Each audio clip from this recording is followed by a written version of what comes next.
What's up, everybody? Welcome back to the Haunted Beard. My name is Jake, and I wanted to bring you another installment today of my favorite movies. And today I want to talk about the film Evolution from 2015, directed by, and I practiced this, Lucille Hadzihalilovic. She is a French director, actually happens to be married to or is the partner of French director Gaspar Noé, who you maybe heard of from films like Irreversible and Enter the Void and Climax. But she made this film. This is her second film in 2015, and I watched it just the other night for the second time. I'd seen it once a few years ago, been wanting to revisit it, and it dropped on Shudder, and I finally gave it a rewatch, and I was just pretty blown away by this thing. I remember really liking it after the first time and wanted to watch it again to see how it stood up on a second viewing. And I think after just two viewings, I can say that this thing is firmly planted in the My Favorite Movies list. So let's talk about it. So Evolution is a story set on a coastal town whose only residents are adult women and young boys.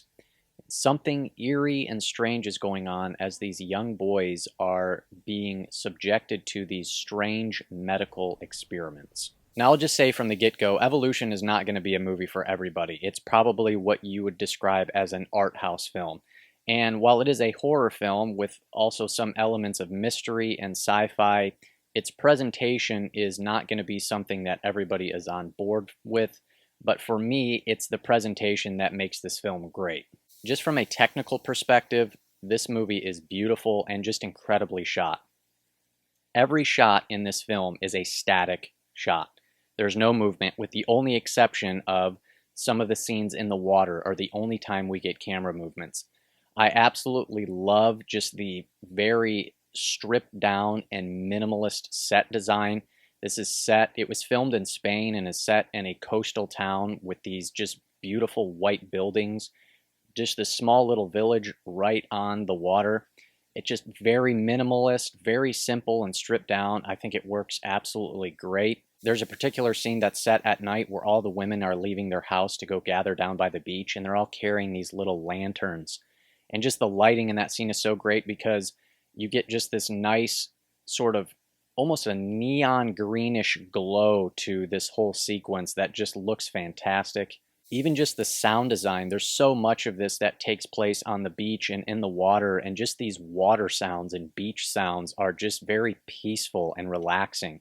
The musical score is used sparingly, but when it is used, it really enhances just the atmosphere and the eerie, creepy vibe, and it's just fantastic. I love how the story that we get unfolds. This film is extremely patient, and it's very restrained and very subtle. There is very little dialogue. A lot of what is conveyed is just done visually. It is, I think, a great example of show, don't tell. There's not really any explanations. If you're looking for a clear answer, if you're looking for explanations, you're not going to get it. But I find that really rewarding. Everything that we learn is communicated visually for the most part. And the film does such a great job by sort of giving us a little bit of information, but most of what we learn, we just have more questions. And it just continually creates more intrigue because it's presented in a way that adds just a more mysterious element to it.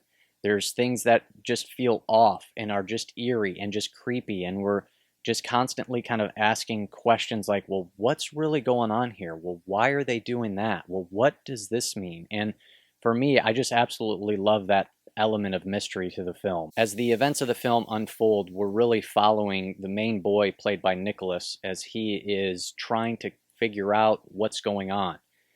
And he's given this medicine every day that he has to take, and we don't really know why and what it's for. And then he's taken to a hospital and given these injections, and it's just this very sort of eerie and creepy and unsettling thing, and we don't really know why. We don't know what is happening and why the doctors are doing this. And then we get this reveal about 35 minutes into the film where we get some sort of indication as to what's going on, but really the reveal just kind of leads to more questions. And the reveal here is just, I think, one of the great what the heck is going on moments. It's really disturbing and shocking, and again, it just leads to more mystery as we're trying to figure out what in the world is going on, what are these women up to, and it's just fantastic. It's just one of those moments where your jaw kind of hits the floor, and I just absolutely love it. Now, with most of my favorite movies, especially the ones that contain a mystery in them,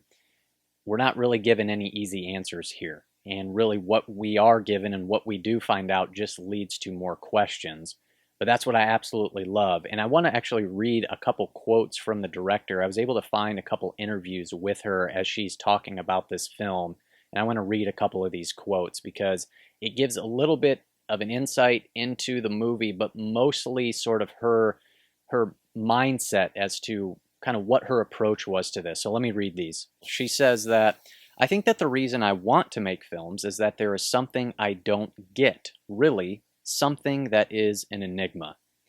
She says, "When I start a film, I never really know what it's about, and I want to find out, to explore that zone of mystery." And then she was talking about how she had a really difficult time getting this film put together because it was hard for her to get any sort of financial funding because people couldn't really understand what she was going for when they read the script. It was just a hard film to kind of communicate sort of what she was trying to do. And so she said, "So my co-writer and I tried to be more obvious on the script. It was a dangerous path because I have seen many films that are destroyed by explanations." And I think this film is a really good example of that. And there are a lot of movies, and specifically some of the films of David Lynch come to mind, where he's been notorious about not explaining what his movies are about. And I think in certain instances with his movies and other films, but with his movies, the explanation to some of them would almost do a disservice to the film because it's not really supposed to be explained. It's supposed to be experienced individually from each person, and it can kind of speak to each person in an individual way. And I think this movie is kind of something like that as well, where any sort of explanation kind of does a disservice to the film, and maybe there really isn't one. And I think there's definitely some themes here, and I'm going to talk about those in a minute. Now, this gets into the whole thing about how obviously subjective art is. When I read you a quote where she says that sometimes movies are ruined by explanations, sometimes people say, "Oh, it's just a bunch of pretentious artsy-fartsy stuff that, oh, you can just make something and it doesn't have to make any sense or whatever." And, fair enough. Those critiques can be valid. Again, art is subjective. And if you're looking for an explanation, if you're looking for a concrete answer, this is definitely not the movie for you. However, as I said, I do think that there is enough of a story here and is presented in such an interesting and mysterious way. And there are some kind of underlying themes in here that how it sort of presents and communicates those themes I just find really interesting. And this is definitely more of an abstract experience, but I get something out of it and I really enjoy it. So let's talk about what I think this movie is kind of about. If I could sort of give a little bit of an explanation, here's just kind of some of my thoughts. So this is kind of a spoiler warning, I guess. I'm going to talk about what I think is kind of going on here. I sort of just have a generally kind of vague understanding myself. And again, I don't think that this is a film that you're really going to have a full explanation. But here's just some of my thoughts and some of the kind of ideas, I guess, themes that I think this movie is conveying. So here we go. There is definitely a theme of motherhood here, and specifically maternity and pregnancy. I think to a degree this film is communicating sort of the fears that women have about being pregnant and giving birth. And I think what the story is kind of communicating is that it seems that these women have evolved in such a way to where they are now kind of a new species and that they can no longer reproduce with men. And I think what is happening is they have kidnapped these boys and are conducting these experiments on them by injecting them and impregnating them with something to try to continue the life cycle, I guess. I also think there's kind of an idea of like the loss of innocence in a way. The main boy, Nicholas, really is kind of going through an evolution. I think there's something to be said too about it is kind of the experience of young boys trying to understand the real adult world. And it's just this weird, strange, eerie, bizarre, disturbing place that they just don't understand and have no sort of concept of. And it's just maybe kind of communicating those feelings and those emotions of just feeling out of place.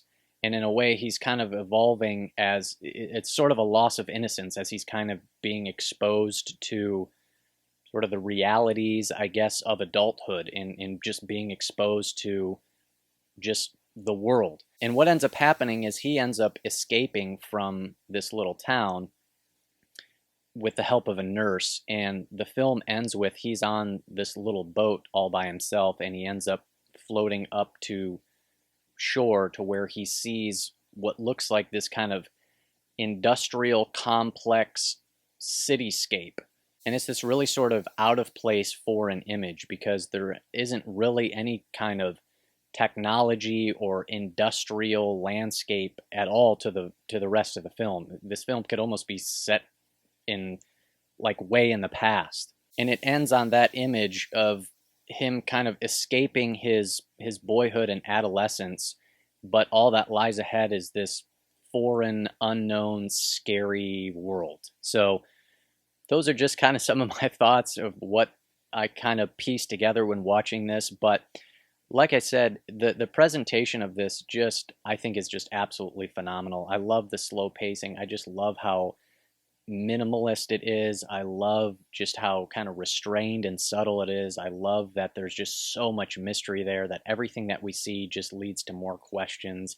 And it just creates this really unsettling and eerie vibe to it. And there is a nice little horror element that kind of flows through it. With we just get a handful of really kind of shocking and disturbing visuals. And man, I really, really like this film. I have a great time with it. If you're wanting something different and you're okay with not knowing all the answers, if solving the mystery with a solid answer is a make it or break it for you, well, then I wouldn't recommend it. So if you want something that's ambiguous and you're looking for something that's a little bit different, I would highly recommend it. I think this film is absolutely great, and it's only been my second watch, but I can safely say this is one of my favorite horror films. So those are my thoughts on Evolution. Hey, if you like videos like this and you're interested in more talks about horror and thriller movies, that's what I do on The Haunted Beard. Hit that red subscribe button. I'd greatly appreciate it. Also, if you've seen this movie, I'd love to hear your thoughts on it, and let me know down in the comments what you thought of this film. I'd love to hear from you. So that is all I got for you. I have no idea what I'm going to be bringing next. I'm looking at maybe doing another horror series, franchise series of reviews. So been going through that a little bit and getting some ideas together there. So that's all I got for you. We will see you next time on The Haunted Beard.